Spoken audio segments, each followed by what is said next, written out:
Usa ang patay samtang libuan ka mga residente ang namakwit. Humanati gayon ang engkwentro tali kasundaluhan og mga rebeldeng New People's Army sa Lupon, Davao Oriental. Ani ang report.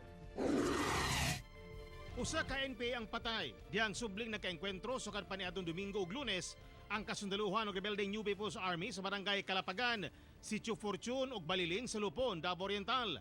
Among Bakbakan mihatod sa bugtumang kalisang sumapektadong residente hinungdan nga namakwit ang 60 kabanay. May mga sibilyan unta gusto namo nga dili na unta sila magpalayon ta sa among dapit unta kay magpuyo mga malinawon.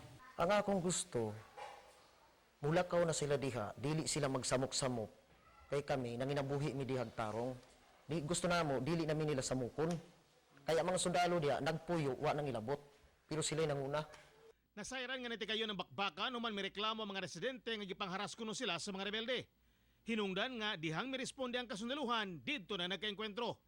Ang ubang residente mihangyo na kuno sa mga rebelde nga dili na unta sila sa mukon pa.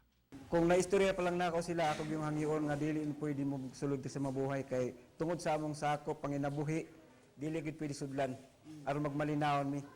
Og gina akong hangyo sa ilaha kung naa pa sila.